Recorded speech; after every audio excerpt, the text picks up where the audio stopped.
واشهد ان محمدا عبده ورسوله اما بعد فاعوذ بالله من الشيطان الرجيم بسم الله الرحمن الرحيم قل هو القادر على أن يبعث عليكم عذابا من فوقكم أو من تحت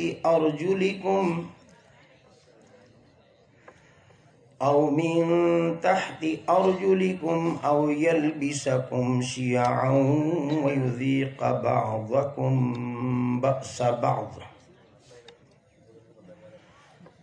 انظر كيف نصرف الآيات لعلهم يفقهون وكذب به قومك وهو الحق قل لست عليكم بوكيل لكل نبأ مستقر وسوف تعلمون وإذا رأيت الذين يخوضون في آياتنا فأعرض عنهم حتى يخوضوا في حديث غيره وإما ينسينك الشيطان فلا تقعد بعد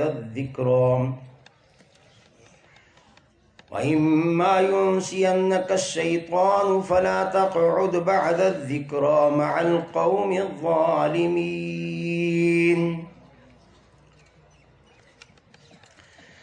سورۃ الانعام، اس کی یہ آیت 65 نمبر آیت ہے،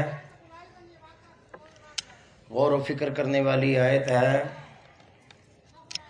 اللہ تعالی نے اس آیت کے اندر قوموں کی تباہی اور بربادی، عذاب کی شکلیں اس زمین پر کیوں نازل ہوتی ہیں، عذاب کیوں آتا ہے زمین کے اوپر، اللہ کی پکڑ، اللہ کی گرفت، اس لیے کہ اللہ کے قانون جب توڑے جائیں، اللہ کے فیصلوں کا انکار کیا جائے، اللہ کے فیصلوں سے منہ موڑا جائے، اللہ کے فیصلوں کو پس پش ڈال دیا جائے، اس وقت اللہ کی گرفت ہوتی ہے. اللہ پکڑتا ہے پھر ان گناہوں کی وجہ سے. مالک فرماتا ہے میں ظلم نہیں کرتا انسانوں پر، انہوں نے خود اپنی جانوں پر ظلم کیا. یعنی انہوں نے قانون توڑا تو قانون توڑنے کے بعد پھر ان کو میں نے پکڑ لیا. قانون نہ توڑتے تو ان کی پکڑ نہ ہوتی. سزا ملتی ہے جب کوئی قانون توڑ دے، توبہ کر لے، اللہ معاف کر دیتا ہے. ڈٹ جائے، شرک والا، کفر والا ڈٹ جاتا ہے، وہ اس کو گناہ نہیں سمجھتا.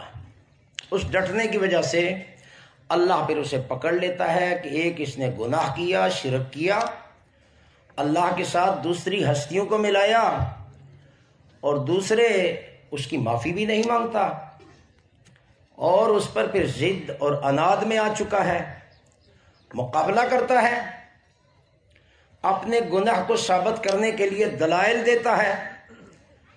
اللہ کی پھر اس پر گرفت آ جاتی ہے.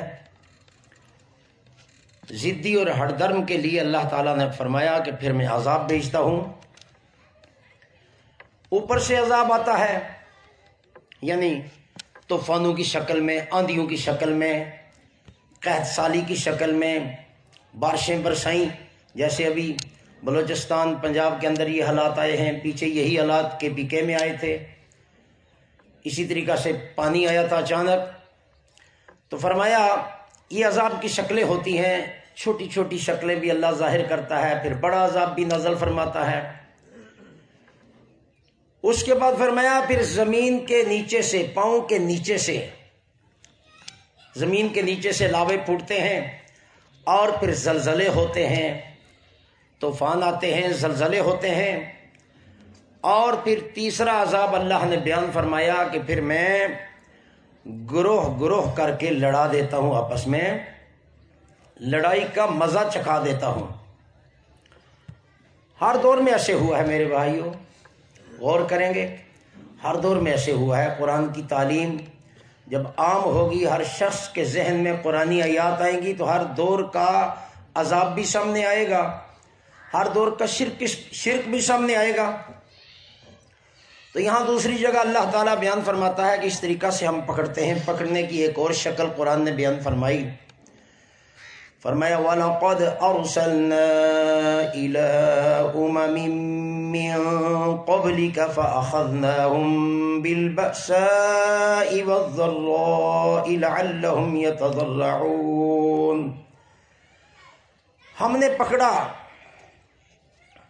نے پکڑا رسول جب آئے اور رسولوں کی انہوں نے مخالفت کی، اللہ کے قانون کو توڑا، اللہ کے قانون سے منہ پھیرا، تو ہم نے ان کو پکڑا سختی کے اندر، تکلیف کے اندر، بیماریوں کے اندر، مختلف قسم کی چھوٹی چھوٹی تکلیفیں آئیں تاکہ یہ کیا کریں، لعلہم یتضرعون، تاکہ یہ گڑ گڑائیں، روئیں۔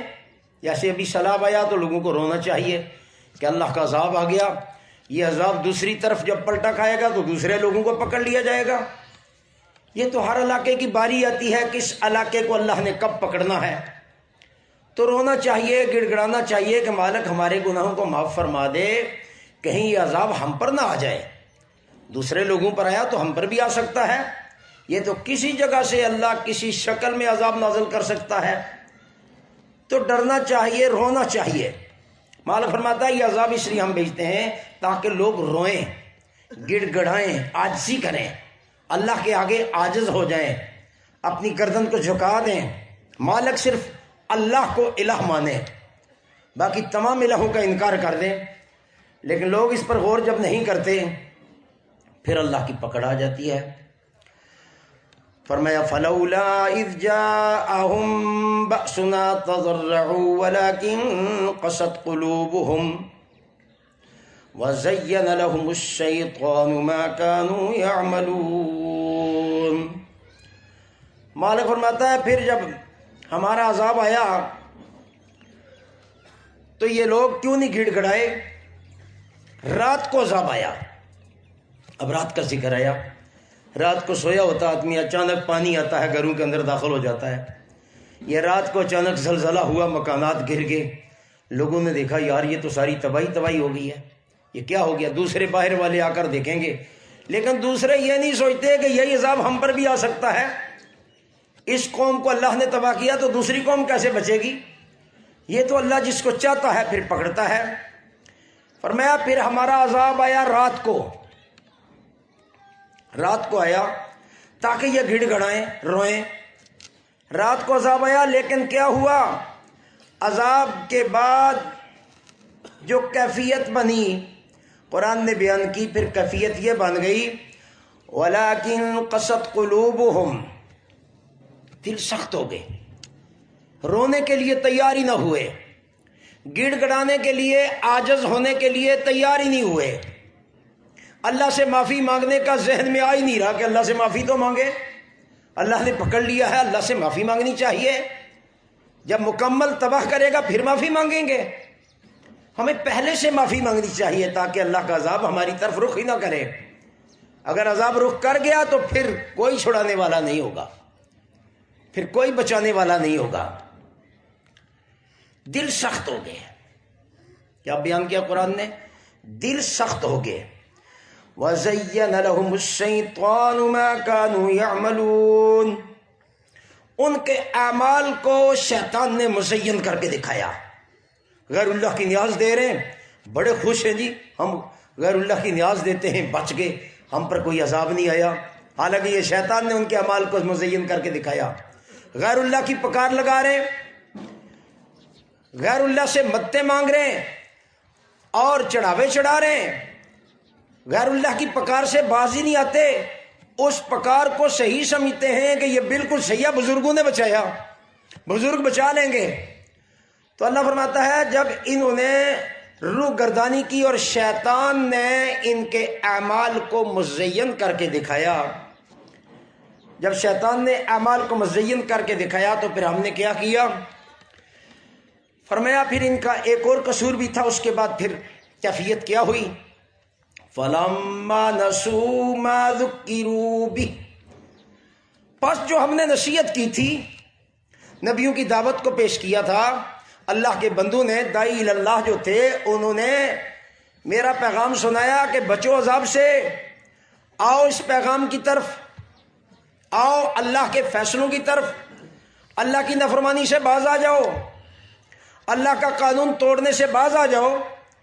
تو فرمایا جب یہ میری نصیحت کو بھول گئے، نصیحت کو بھول گئے، نصیحت سے اثر ہی نہیں لیا، نصیحت کو کچھ اہمیت ہی نہیں دی کہ نصیحت بھی کوئی چیز ہے، سنی نہ سنی برابر ہو گئی. تو مالک فرماتا ہے جب نصیحت کا کوئی اثر نہ ہوا تو پھر ہم نے کیا کیا؟ فتحنا علیہم ابواب کل شیء، ہر قسم کے دروازے کھول دیے، رزق فراوانی کے ساتھ دیا، پریشانیاں ختم ہو گئیں، مال و دولت کے اندر اضافہ کیا. پکڑ کی میرے بھائیوں ایک یہ شکل بھی ہوتی ہے کہ اللہ خوب مال دیتا ہے، ایک پر بیماریاں ڈالتا ہے، پریشانیاں ڈالتا ہے تاکہ یہ گڑ گڑائے. جیسے فرمایا وَلَنَبْلُوَنَّكُمْ بِشَيْءٍ مِّنَ الْخَوْفِ وَالْجُوعِ وَنَقْصٍ مِّنَ الْأَمْوَالِ وَالْأَنفُسِ وَالثَّمَرَاتِ وَبَشِّرِ الصَّابِرِينَ. ایک یہ آزمائش ہے اور ایک یہ مال و دولت جو اللہ نے دے کے آزمایا. دو آزمائش کی دو شکلیں جو قرآن بیان کرتا ہے میرے بھائیوں. تو فرمایا تمہاری ضرور ضرور آزمائش کی جائے گی، خوف سے، بھوک سے، بیماریوں سے، مالوں کا نقصان، جانوں کا نقصان. خوشخبری ہے ان کے لیے جو صبر کرتے ہیں. اللہ کی طرف سے سمجھا، ما اصابک من حسنۃ فمن اللہ، اگر کوئی بلائی ملتی ہے تو اللہ کی طرف سے ہوتی ہے. وما اصابک من سیئۃ فمن نفسک، اور اگر کوئی تکلیف پہنچی ہے وہ تمہارے نفس کی وجہ سے ہے. تم نے کوئی گناہ کیا تمہیں یاد ہی نہیں ہے، اللہ نے کب پکڑا؟ ہو سکتا ہے وہ گناہ سال پہلے کیا ہو، 6 مہینے پہلے کیا ہو، 10 سال پہلے کیا ہو، پکڑ لیا اللہ نے، 10 سال کے بعد پکڑ لیا. ہر گناہ پر پکڑ میرے بھائیوں ضرور ہے. اگر وہ معاف نہ کرے پکڑے گا، ہر حال میں سزا دے گا. وہ یہ نہ سمجھے کہ اللہ نے مجھے خوشحال رکھا ہوا ہے، مجھ پر کوئی عذاب نہیں آئے گا. عذاب آئے گا، عذاب آئے گا. کون سی شکل آتی ہے عذاب کی یہ اللہ جانتا ہے، کس طریقے سے اس کی آزمائش ہوگی. ام حسبتم ان تدخلوا الجنہ ولما يأتكم مثل الذين خلوا من قبلكم مستهم البأساء والضراء وزلزلوا حتى يقول الرسول والذين آمنوا معه متى نصر اللہ.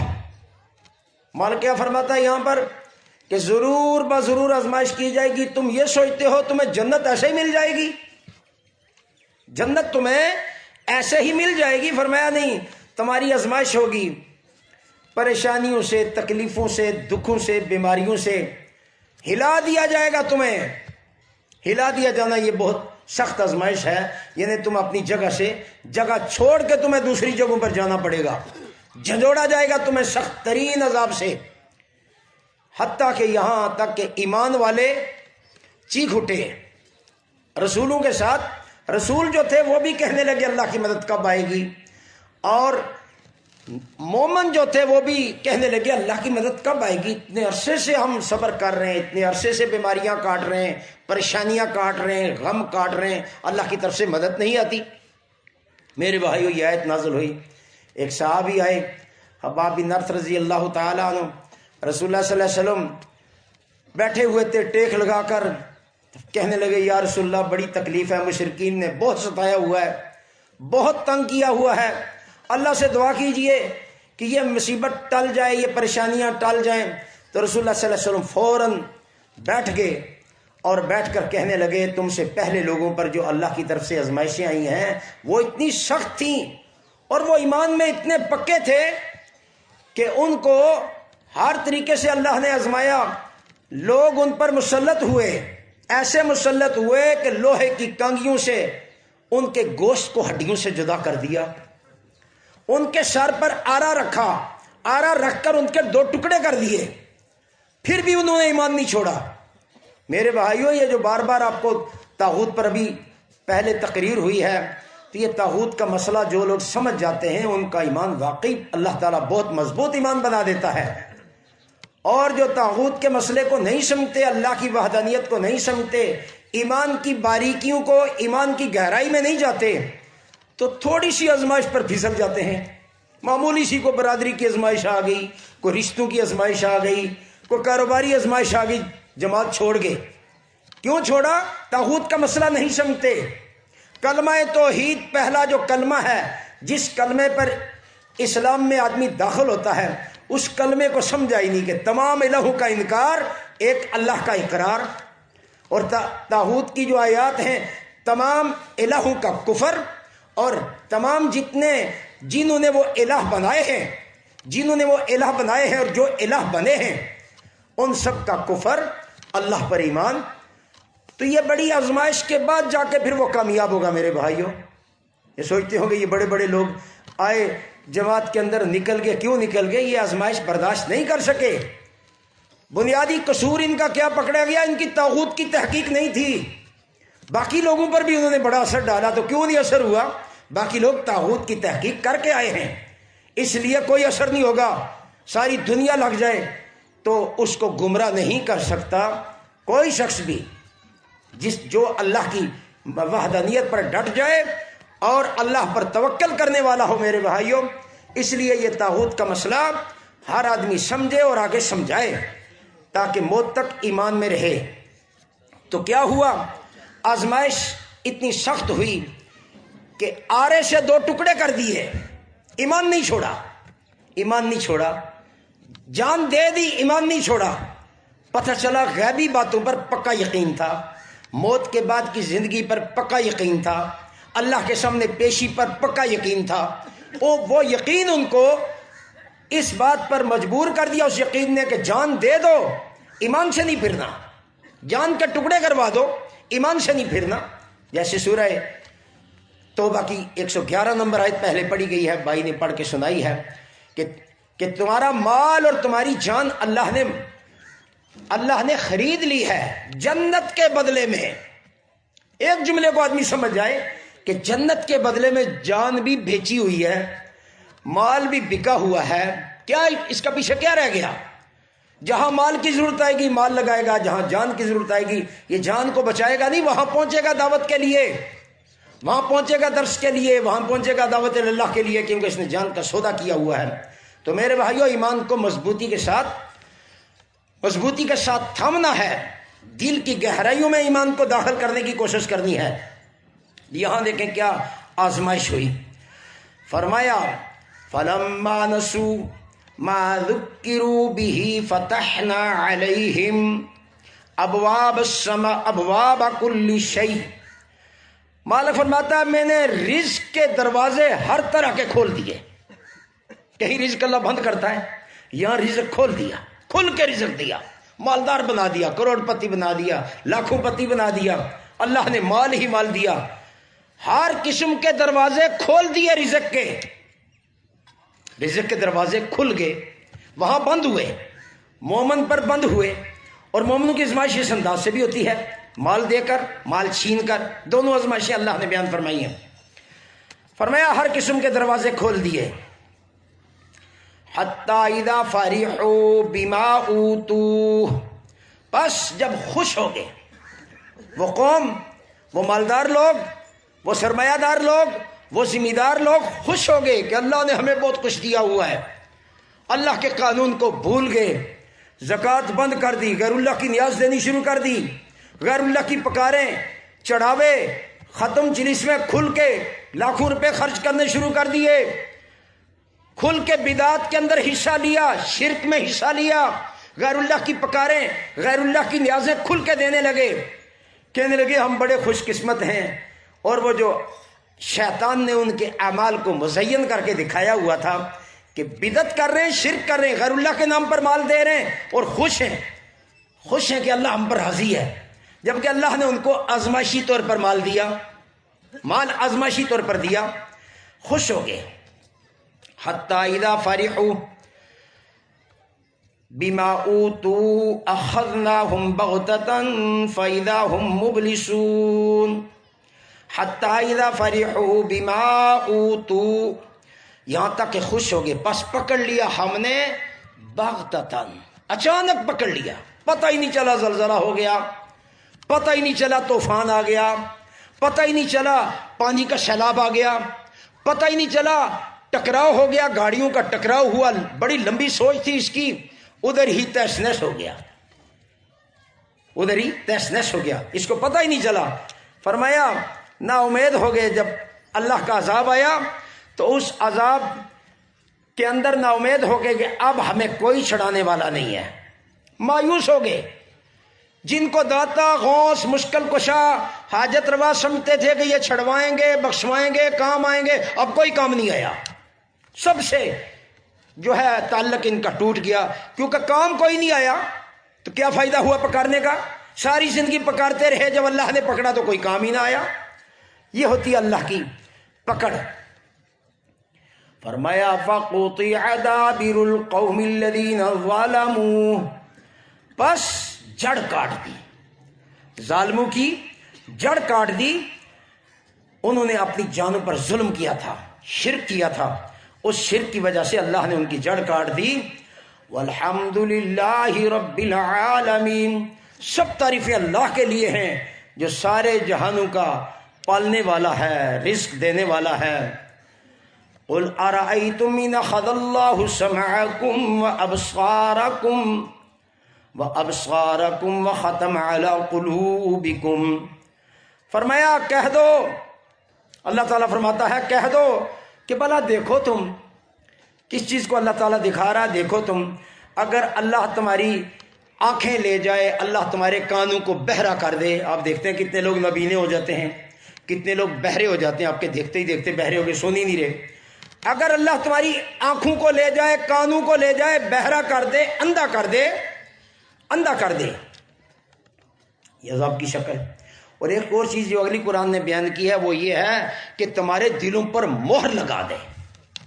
میرے بھائیو، یہ جب مہر لگ جائے نا، انسان کو کچھ نظر نہیں آتا، یہ اندھا ہو جاتا ہے، یہ شیطان کا پیروکار ہو جاتا ہے، یہ حق کو ماننے کے لیے قبول ہی نہیں کرتا، اس حق کو ماننے کے لیے دل کو تیار ہی نہیں کرتا، دماغ کو تیار ہی نہیں کرتا، کیونکہ دل اور دماغ پر مہر لگ گئی، کانوں پر مہر لگ گئی، تو یہ جب مہر لگتی ہے انسان پھر حق سے دور بھاگتا ہے۔ تو اللہ فرماتا ہے میں اگر مہر لگا دوں، تمہارے دلوں پر مہر لگا دوں، تو تم پھر کیا کر سکتے ہو؟ کیا تمہارے الہوں میں سے کوئی ہے جو تمہیں چھڑوائے اس عذاب سے؟ وَخَتَمَ عَلَىٰ قُلُوبِكُم مَّنْ إِلَٰهٌ غَيْرُ اللَّهِ يَأْتِيكُم بِهِ انظُرْ كَيْفَ نُصَرِّفُ الْآيَاتِ ثُمَّ هُمْ يَصْدِفُونَ، فرمایا تمہارے غیر اللہ تمہارے کچھ کام نہ آئے، دیکھو ہم کس طریقہ سے آیات کو پھیر پھیر کے بیان کرتے ہیں۔ قرآن پڑھتے جائیں نا، اس طرح کی آپ کو کئی آیات ملیں گی، اس طرح کی آیات، آزمائش کی کئی شکلیں آپ کو قرآن سے ملیں گی، لیکن آپ قرآن کی طرف آئیں تو صحیح۔ فرمایا ہم اپنی آیات کو پھیر پھیر کے بیان کرتے ہیں، بدل بدل کے بیان کرتے ہیں، آیات پر آیات پیش کرتے ہیں تاکہ لوگ سمجھ جائیں۔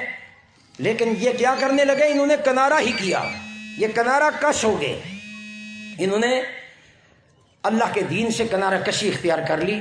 یہ ان کی حماقت تھی، یہ انہوں نے اللہ کے قانون کو جو ہے چھوڑ دیا، اللہ کے قانون سے پھر گئے، اس پھرنے کی سزا ان کو یہ ملی۔ قصور کیا ہوا؟ اللہ کا عذاب کیوں آیا؟ انہوں نے اللہ کی کتاب کو چھوڑ دیا۔ میرے بھائیو، آج یہی آواز لگ رہی ہے گلیوں میں، بازاروں میں، چوراہوں چوکوں کے اندر کہ اللہ کے بندو آؤ اس کتاب کی طرف، اپنے بھولے ہوئے سبق کو یاد کرو، وہ سبق جو رسول اللہ صلی اللہ علیہ وسلم ہمیں سبق سکھا کے گئے تھے، پہلی صدی کے اندر جو صحابہ کا ذہن بنایا، جو صحابہ کو ترتیب سکھائی، جو صحابہ کی تربیت کی، آؤ اس تربیت کی طرف، وہ تربیت قرآن میں موجود ہے، قرآن کی طرف رخ تو کرو۔ تو انہوں نے جب منہ پھیر لیا، آیات سے کنارہ کشی کر لی، تو اللہ نے پکڑ لیا۔ اللہ اس طریقہ سے پکڑتا ہے نافرمان قوموں کو۔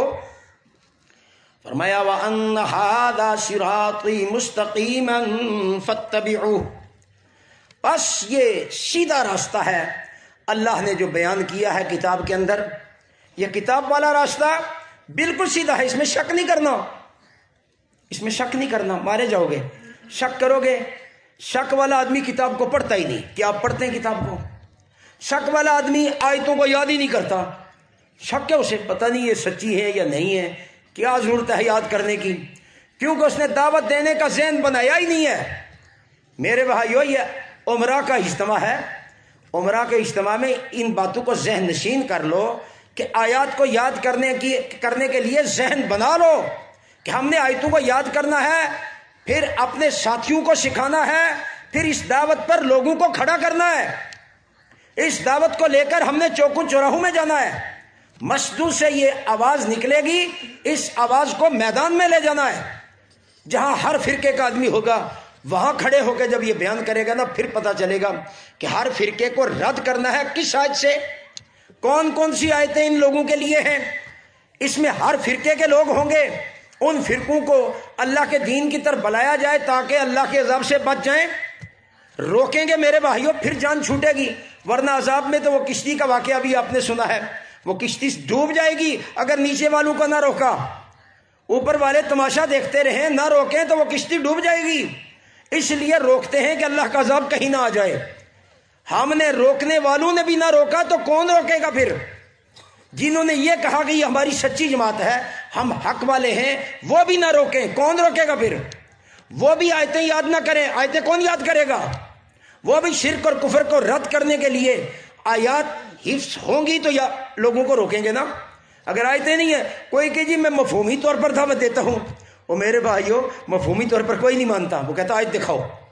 اگر وہ حق کا متلاشی ہے تو آیت مانگے گا، اور اگر کوئی فرقہ پرست ہے، ان کا جو ہے مسلک پرستوں کا کوئی رہنما ہے، بڑا ہے، طاغوت ہے، وہ بھی آیت مانگے گا، کہے گا پہلے آیت کو صحیح پڑھو قرات کے ساتھ، پھر اس کا ترجمہ صحیح کرو۔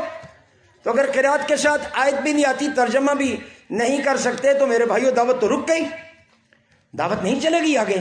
دعوت کو چلانے کے لیے پہلے تلفظ کو صحیح کرنا، آیات کو قرات کے ساتھ پڑھنا، پھر اس کا ترجمہ پیش کرنا، پھر دیکھیں دعوت پوری دنیا پر کیسے جائے گی۔ یہ سارے طاغوت جتنے ہیں اللہ کے باغی اور نافرمان، سب گھٹنے ٹیک جائیں گے، لیکن ہماری کمزوری کی وجہ سے یہ اوپر چڑھتے ہیں، سر پر آ جاتے ہیں۔ تو میرے بھائیوں اس کے لیے مالک نے کیا قانون سازی کی ہے؟ سورۃ الانعام یہ 153 نمبر آیت، کتنے نمبر آیت ہے بھائی؟ 100، ہاں یہ یاد کرنی ہے آپ نے، 100 سارے بولے ذرا، یہ آپ کے چند لوگ بولے ہیں، یہ یاد کرنے والی آیت ہے 100، ہاں یہ 53 نمبر آیت ہے۔ فرمایا وَأَنَّ هَذَا صِرَاطِي مُسْتَقِيمًا فَاتَّبِعُوهُ، فرمایا یہ ہے وہ سیدھا راستہ، اس کی اتباع کرنی ہے۔ قانون آ گیا، یہ قرآن سیدھا راستہ ہے، اس کی اتباع کرنی ہے۔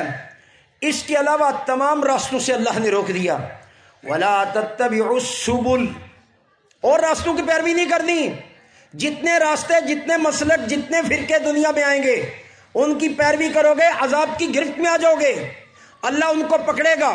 اور پکڑ کی ایک شکل یہ بھی ہے کہ دل پر مہر لگ گئی، کانوں پر مہر لگ گئی، اور آنکھوں کے آگے پردے ڈال دیے، جو سورہ جاسیہ کی 23 نمبر آیت کے اندر ہے۔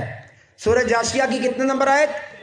23 نمبر آیت کے اندر ہے کہ ایک شخص خود طاغوت بن گیا، اسے پتہ ہی نہیں کہ میں طاغوت ہوں۔ اللہ نے کہا دیکھو یہ طاغوت بنا ہوا ہے اور اپنے آپ کو بڑا صحیح کہہ رہا ہے۔ تو فرمایا افرأیت من اتخذ الہہ ہواہ، اس نے اپنے نفس کو الہ بنایا ہوا ہے، نفس کی پیروی کرتا ہے، نفس کا غلام ہے، اللہ کی بات کو نہیں مانتا، اکڑ گیا۔ اس کی غلطی بتلائی، اکڑ گیا۔ اس کا شرک بتلایا، اکڑ گیا۔ اس کا تکبر بتلایا، اکڑ گیا۔ اس کی ریاکاری بتلائی، اکڑ گیا۔ دیکھا نفس کو الہ بنایا ہے۔ اللہ فرماتا ہے وَأَضَلَّهُ اللَّهُ عَلَىٰ عِلْمٍ، بڑا کتنا زبردست نکتہ ہے، اللہ نے علم والے کو گمراہ کر دیا ہے علم والا گمراہ ہے، کیسے گمراہ ہوا؟ علم والا کیسے گمراہ ہو سکتا ہے؟ قرآن کہتا ہے آگے پڑھو پتہ چلے کیسے گمراہ ہوتا ہے علم والا۔ فرمایا وَخَتَمَ عَلَى سَمْعِهِ وَقَلْبِهِ وَجَعَلَ عَلَى بَصَرِهِ غِشَاوَةً۔ کیا قرآن نے کیسے پردے اٹھائے ہیں کہ علم والا گمراہ، مولوی گمراہ، مفتی گمراہ، کیسے گمراہ؟ اللہ فرماتا ہے یہ دیکھو اس کے کانوں پر مہر لگا دی، اس کے دل پر مہر لگا دی، اور اس کی آنکھوں کے آگے پردہ ڈال دیا۔ اس کو توحید والی آیت نظر ہی نہیں آتی، اس کو شرک والی آیات نظر نہیں آتی، اس کو طاغوت والی آیات نظر نہیں آتی۔ سارا قرآن پڑھ گیا، سارے قرآن کی تفسیر بھی لکھ گیا، سارے قرآن کی تشریح بھی کر گیا، طاغوت والی آیت سمجھ ہی نہیں آئی۔ تہجد بھی پڑھتا ہے، 10-12 گھنٹے 15 گھنٹے مدرسے میں بیٹھ کے پڑھا بھی رہا ہے، لیکن طاغوت کا مسئلہ سمجھ ہی نہیں آ رہا۔ تو میرے بھائیوں، جب یہ مسئلہ سمجھ نہیں آئے گا تو یہ ایمان کی قریب بھی نہیں آیا، تہ تک کیسے جائے گا؟ تہ تک تو وہ جائے گا طاغوت والی ساری آیتوں کی گہرائی میں جانے کی کوشش کرے گا، ایک ایک آیت کو سمجھے گا، پھر سے پتہ چلے گا کہ مسلمانوں کی جماعت کا کیا انداز ہوتا ہے اور صحابہ کرام کا کتنا مضبوط ایمان تھا ان آیات کو دیکھنے کے بعد۔ اور آج کے دور میں بھی جن لوگوں نے طاغوت کی تحقیق کی ہے وہ کتنے اللہ کی کتاب کے قریب ہیں اور اللہ کی کتاب کو کتنا ٹائم دیتے ہیں پڑھنے کے لیے، سمجھنے کے لیے، سمجھانے کے لیے، دوسروں تک دعوت پہنچانے کے لیے۔ تو میرے بھائیوں بڑا ضروری سبق ہے۔ تو کیا فرمایا؟ اور راستوں پر نہیں چلنا، ان کی کتابیں، ان کے فتاوے، ان کے علم کے خزانے جو ہیں ان کی طرف نہیں جانا۔ قرآن نے روک دیا، وَلَا تَتَّبِعُوا السُّبُلَ وَلَا تَتَّبِعُوا السُّبُلَ، ان راستوں کی طرف تم نے نہیں جانا، روک دیا اللہ نے۔ جو راستے قرآن سے ہٹے ہوئے ہیں، قرآن سے پھیرنے والے ہیں، نبی کی سنت سے پھیرنے والے ہیں، بدعات کی طرف جا رہے ہیں، شرک کی طرف جا رہے ہیں، فرقہ پرستوں کی طرف جا رہے ہیں، جن پر اللہ کا قہر و غضب آئے گا، جن پر اللہ کا قہر و غضب آئے گا، اللہ ان کے دلوں پر مہر لگائے گا۔ یہ دوسرے راستوں کی طرف جانے کی وجہ سے اللہ ان کے دلوں پر مہر لگائے گا، ان کے کانوں پر مہر لگے گی، ان کی آنکھوں کے آگے غشاوہ۔ کیا ہے غشاوہ؟ پردے آگے، پردے آگے۔ سارا قرآن پڑھ گیا، نظر کچھ نہیں آیا۔ غشاوہ وجعل، اللہ فرماتا ہے ہم نے ان کی وجعل علی بصرہ غشاوہ فمن یہدیہ من بعد اللہ، فرمایا اب کون اس کو ہدایت دے گا اللہ کے بعد؟ کیا تم نصیحت نہیں قبول کرتے؟ مہر بھی اللہ نے لگائی، کان بھی اللہ نے بند کیے، دل بھی اللہ نے بند کیا، آنکھوں کے آگے پردہ بھی اللہ نے ڈال دیا۔ اب اس کو کون ہدایت دے سکتا ہے؟ اس مفتی صاحب کو قرآن سمجھ نہیں آئے گا، اس شیخ الحدیث کو قرآن سمجھ نہیں آئے گا۔ کیوں؟ ایک مسلک کے شیخ الحدیث ہے میرے بھائیوں، ہر مسلک کے شیخ الحدیث، ہر مسلک کے فرقے، ہر مسلک کے مفتی، ہر مسلک کے علامے، ایک کے علامے ہوں تو آپ کو بات سمجھا بھائی یہ جماعت ہے، اس میں سارے علامے اکٹھے ہوئے ہیں، اس میں سارے مفتی ہیں، باقی سارے فرقے جاہل ہیں۔ ایک سے بڑھ کر دوسرا مفتی مقابلے میں آتا ہے میرے بھائیوں۔ تو یہ ہے وہ اللہ کی طرف سے جو مہر لگ گئی۔ اللہ فرماتا ہے دیکھا یہ کیسا مشرک، یہ کیسا مشرک اللہ نے پکڑوایا۔ ظاہری شرک اس کا نظر نہیں آتا، اس کے اندر سے وہ تکبر، وہ غرور، وہ بڑائی اس کے اندر سے نہیں جاری۔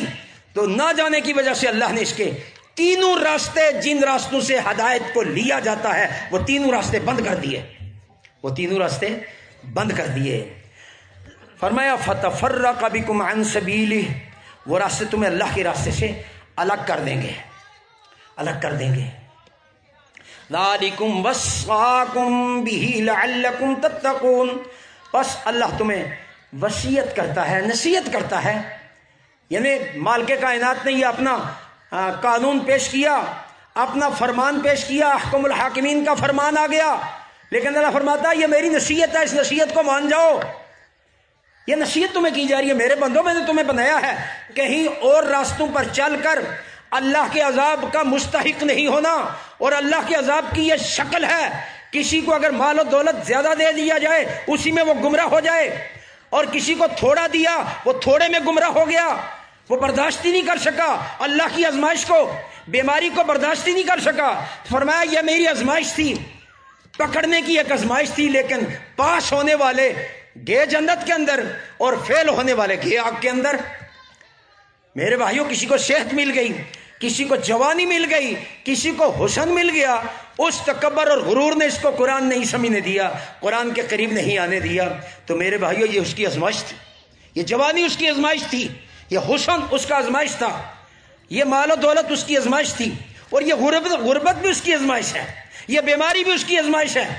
اس آزمائش میں جو قرآن کی باریکی میں جاتے ہیں وہ سمجھتے ہیں کہ انبیاء اور انبیاء کی جماعتوں کی آزمائش ہوئی ہے، اور جو دوسرے ہوتے ہیں باغی اور نافرمان، وہ دنیاوی نقشے کو دیکھ کر اکڑتے ہیں اور اس کے اوپر غور و فکر نہیں کرتے۔ اللہ ان کے دلوں پر پھر مہر لگا دیتا ہے۔ میرے بھائیوں، فرمایا ان تقولوا انما انزل الكتاب على طائفتين من قبلنا وان كنا عن دراستهم لغافلين۔ ایسا نہ ہو کہ تم یہ کہو کل اللہ کے سامنے کہ کتاب آئی تھی یہودیوں کے لیے تورات، کتاب آئی تھی نصارہ کے لیے انجیل، اگر ہمیں کتاب ملتی تو ہم بہت اچھے طریقے سے عمل کرتے، کتاب کا حق ادا کر دیتے، آیات کو بھی یاد کرتے، آیات کو بھی حفظ کرتے، آیات کو دنیا والوں کے سامنے پیش کرتے، ہم یہود و نصارہ سے آگے بڑھ جاتے، ہم یہود و نصارہ سے آگے بڑھ جاتے کتاب پر عمل کرنے میں، فرقہ پرستی میں نہیں۔ فرقے یہود کے وہ 71 فرقے، فرمایا 70 جہنمی اور 1 جنتی، نصارہ کے 72، 71 جہنمی اور 1 جنتی، فرمایا میری امت کے 73 ہوں گے، 1 جنتی اور 72 جہنمی۔ یہ تربیت کب ہوئی ہے؟ یہ صحابہ کی تربیت ہو رہی ہے، کب ہوئی ہے؟ پہلی صدی میں۔ کس نے کی ہے یہ تربیت؟ رسول اللہ نے کی ہے، صلی اللہ علیہ وسلم نے یہ تربیت کی ہے۔ اس لیے حذیفہ رضی اللہ کو کیا کہا؟ حذیفہ کل فرقوں سے الگ ہو جانا۔ کب کہا؟ یہ پہلی صدی کی بات بیان کر رہا ہوں میرے بھائیوں۔ حذیفہ تلزم جماعت المسلمین و امامہم، یعنی مسلمانوں کی جماعت کے ساتھ ملنے والا اللہ کے عذاب سے بچ جائے گا، ورنہ یہ عذاب کی شکلیں دل پر مہر، کانوں پر مہر، آنکھوں کے آگے پردے، یہ عذاب کی بھی شکل ہے، اس کے لیے ہمیشہ ہمیشہ کا عذاب۔ میرے بھائیوں، اگر دنیا کا چھوٹا سا عذاب ہو کوئی بات نہیں، لیکن جس کا عقیدہ برباد ہو گیا ہمیشہ ہمیشہ کی آگ میں جائے گا۔ ان الذین کفروا من اہل الکتاب والمشرکین فی نار جہنم خالدین فیہا اولئک ھم شر البریہ۔ اہل کتاب اور یہ مشرکین کیا ہیں؟ یہ فرمایا ہمیشہ ہمیشہ آگ میں رہیں گے۔ تو یہ کتنا بڑا عذاب ہے، یہ تھوڑا عذاب ہے۔ دنیا کے اندر چاہے ان کو ملک کا بادشاہ بنا دیا جائے، لیکن اللہ کا عذاب جو آئے گا ان کے لیے، اتنا بڑا عذاب اللہ نے بیان فرمایا، کائنات کے اندر بدترین مخلوق ہے۔ اور فرمایا ان الذین آمنوا وعملوا الصالحات، وہ لوگ جو ایمان لے آئے اور اعمال صالح کرتے ہیں، اولئک ھم خیر البریہ، یہ بہترین مخلوق ہیں۔ میرے بھائیوں، فرمایا او تقولوا لو انا انزل علینا الکتاب لکنا اہدی منہم فقد جاءکم بینۃ من ربکم وہدی ورحمہ فمن اظلم ممن کذب بآیات اللہ وصدف عنہا۔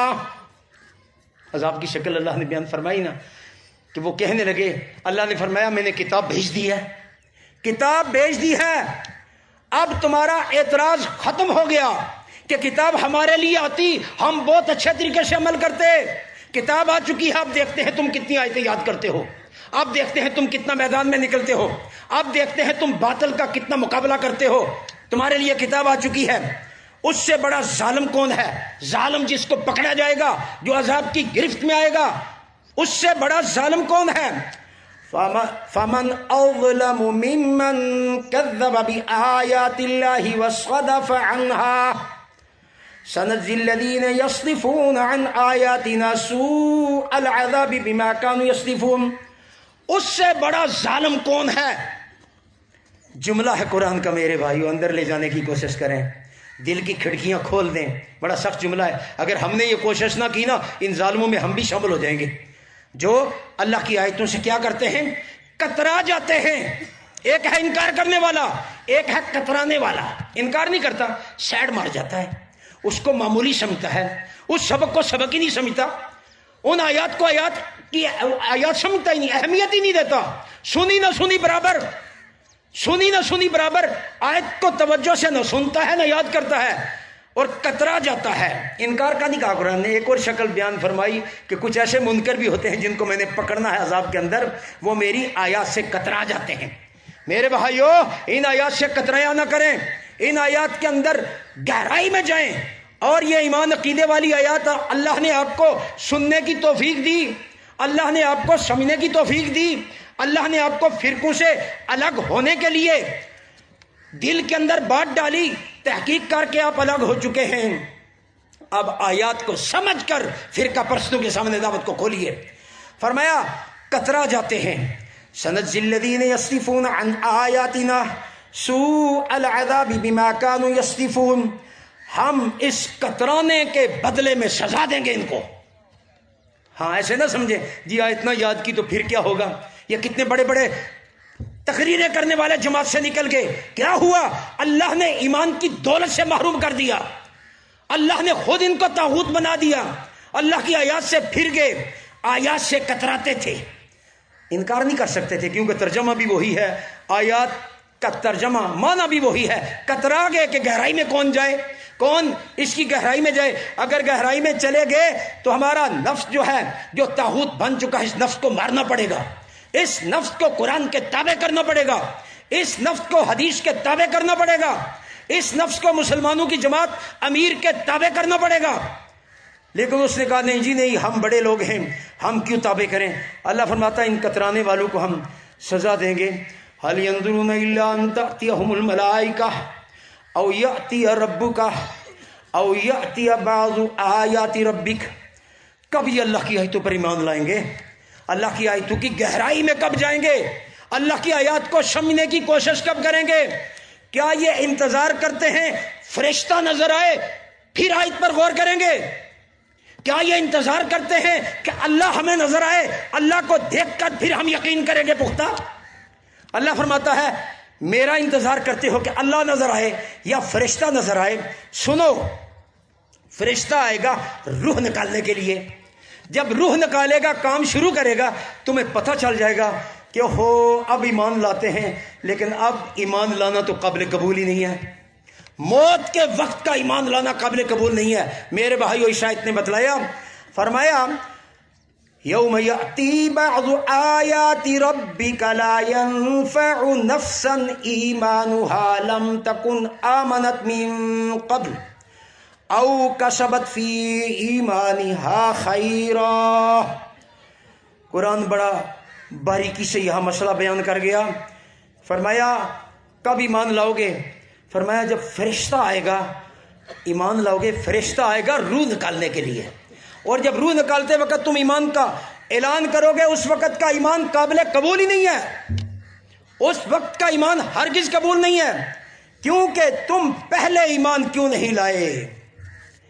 آمنت من قبل, آمنت من قبل او کسبت فی ایمانها خیرا. خیرا میرے بھائیو, قرآن کیا کہتا ہے؟ پہلے جو ایمان تم نے قبول کیا تھا اس ایمان کے اندر خیر اگٹھی کیوں نہیں کی, بلائیاں اگٹھی کیوں نہیں کی, اعمال صالحہ کیوں نہیں کیے, اس دعوت کا حق ادا کیوں نہیں کیا؟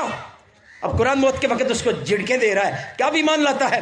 میرے بھائیو, سورہ مومن کے آخر میں بھی یہی قرآن کہتا ہے کہ جب ہمارا عذاب آئے گا, فلما رؤوا بأسنا قالوا, جب ہمارا عذاب آئے گا کیا کہیں گے؟ قالوا آمنا باللہ وحدہ. ہر کافر اور مشرک کہے گا ہم اللہ واحد پر ایمان لاتے ہیں, اللہ اکیلے کا فتویٰ مانتے ہیں, اللہ اکیلے کی طاقتوں کو مانتے ہیں, تمام الہوں کا انکار کرتے ہیں. وحدہ وکفرنا بما کنا بہ مشرکین. اس سے پہلے جو ہم شرک کرتے تھے, کفر کرتے تھے, ہم انکار کرتے ہیں ان تمام شرکوں کا, اس تمام کفر کا ہم انکار کرتے ہیں. اللہ نے کیا جواب دیا؟ جواب دیا فَلَمْ يَكُ يَنْفَعُهُمْ ایمانہم لما رأوا بأسنا. جب ہمارا عذاب آ جائے, پکڑ آ جائے, گرفت آ جائے, فرشتہ روح نکالنا شروع کر دے, اس وقت ایمان کوئی فائدہ نہیں دیتا. اس وقت کافر بھی کلمہ پڑھتا ہے, ہندو بھی کلمہ پڑھتا ہے, سکھ بھی کلمہ پڑھتا ہے, دہریہ بھی کلمہ پڑھتا ہے. اللہ فرماتا اب ایمان قابل قبول نہیں ہے. زندگی میں ایمان کیوں نہیں قبول کیا؟ تو اس آیت میں کہا کہ زندگی کے اندر جو ایمان کا دعویٰ کیا تھا, یہ ایمان والے کا اللہ حال بیان کرتا ہے کہ اس ایمان کے اندر تو نے خیر اور بھلائی کیوں نہیں اکٹھی کی, خیر اور بلائی کیوں نہیں اکٹھی کی؟ اب تیرا ایمان کسی کام کا نہیں ہے. جو کہتے ہیں نا جی ایمان ہونا چاہیے، باقی اعمال ہوں یا نہ ہوں، بس اس کا ایمان ٹھیک ہے. اعمال سے پتہ چلتا ہے اس کے اندر ایمان ہے کہ نہیں. ایمان اس کو عمل کرواتا ہے. ایمان پکا ہوگا، اعمال بھی پکے ہوں گے. ایمان کچا ہوتے ہوتے نمازیں بھی گئی، قرآن کی دعوت بھی گئی، قرآن کو سننا بھی پسند نہیں کرتا، تو میرے بھائیوں کہاں کا ایمان رہ گیا؟ ایسے ہی کوئی کہہ دیں جی ہے تو ایماندار ہے، جو قرآن کے قریب ہی نہیں آتا، سننا بھی پسند نہیں کرتا. تو یہ دونوں آیتیں میرے بھائیوں غور کریں ان پر. ایک ایماندار کو بھی اللہ نے جوڑا ہے، دعوے کا ایماندار، اور ایک موت کے وقت ایمان لایا. یہ موت کے وقت سب ایمان لے آتے ہیں. فرمایا اس وقت کا ایمان ہرگز قابل قبول نہیں ہے. اس سے پہلے میرے بھائیوں اللہ کی آیات کو ترجمے سے پڑھو، طاغوت والی آیات یاد کرو، شرک والی آیات یاد کرو، اور ان فرقہ پرستوں کے خلاف کھڑے ہو جائیں. زبان کو کھولیں. ابھی بھائی نے بڑے اچھے انداز سے آپ کو سارے دلائل دے کر